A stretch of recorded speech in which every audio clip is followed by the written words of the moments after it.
Hello, Hi. welcome to Cliff Alerts.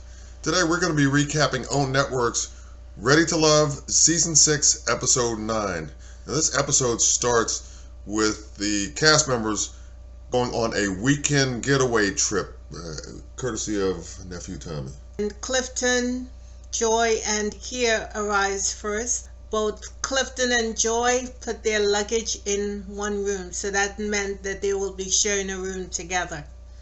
Yeah, Joy stated that she wanted her own bed, and she made it obvious which one it was going to be. Well, that's a girl after my own heart.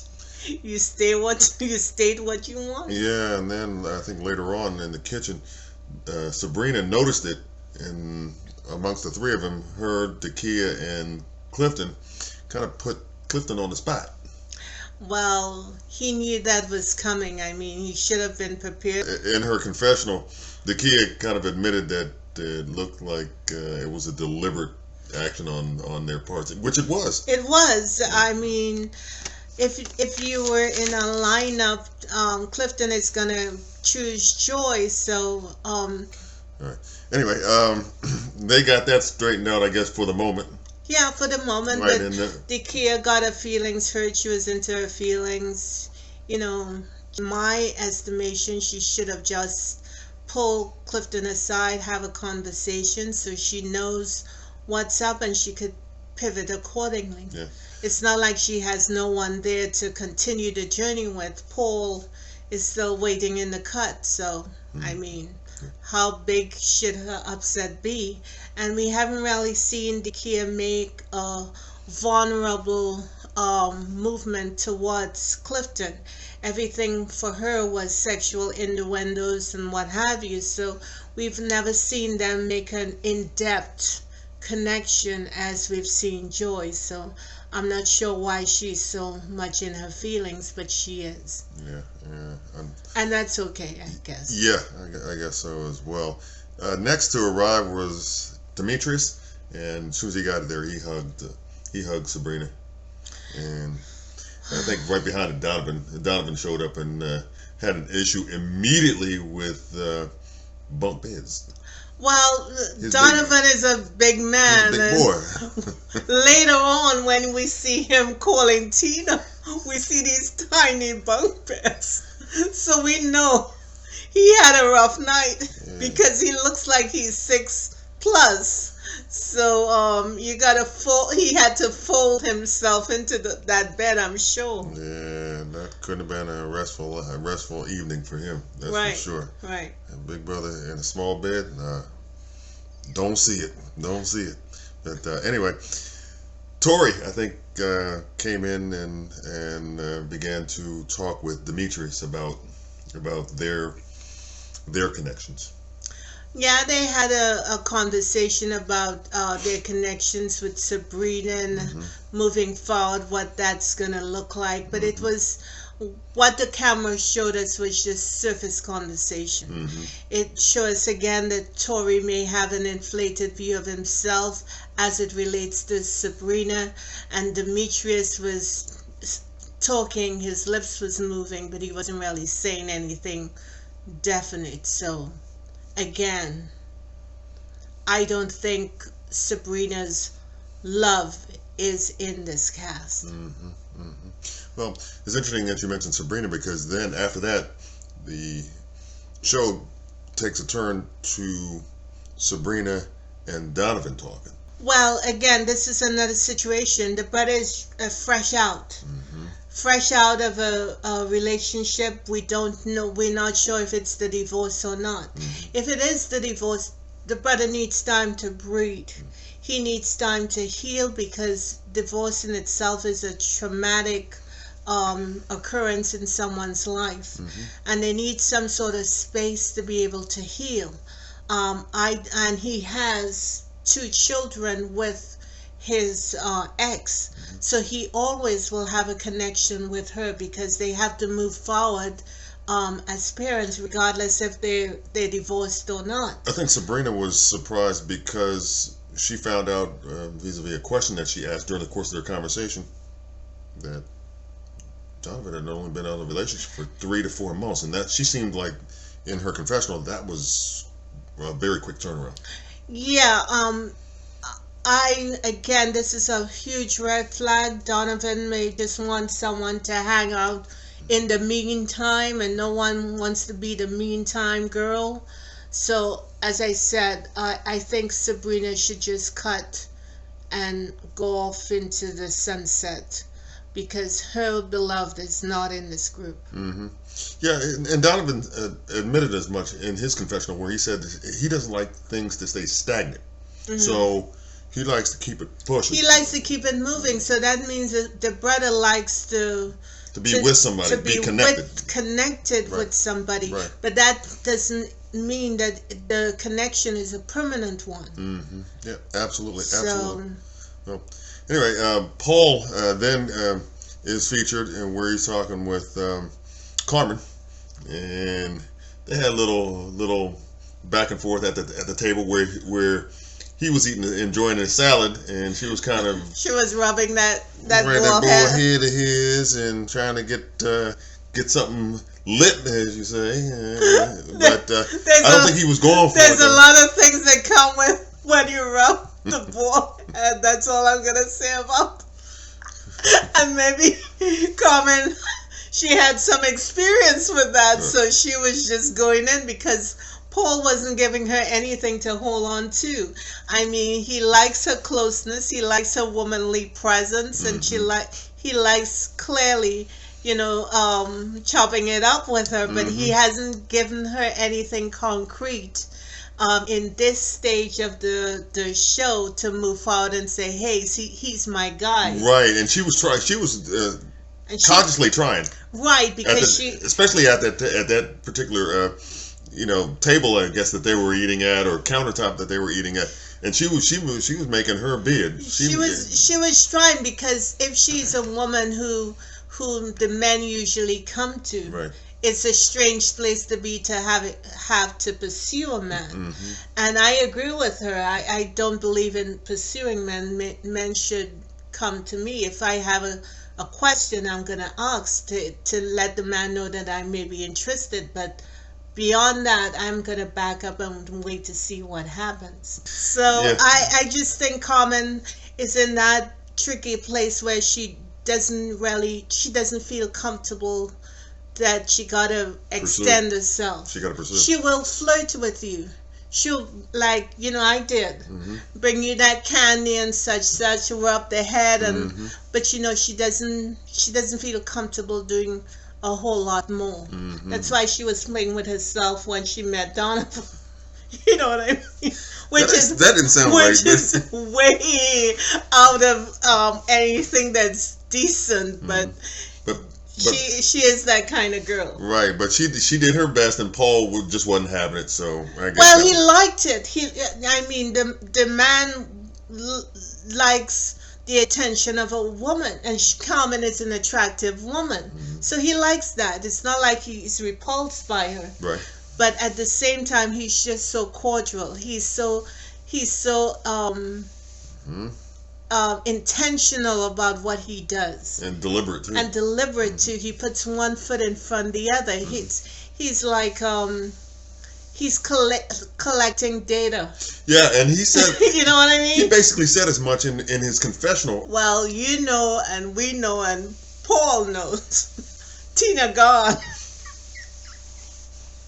Tina has left the building, and she didn't do what most people do. She didn't call, she didn't text. Yeah, it's just like what her ex-boyfriend said. She disappeared, she'll cut you off. Yes. And Tina has cut them off by the knees.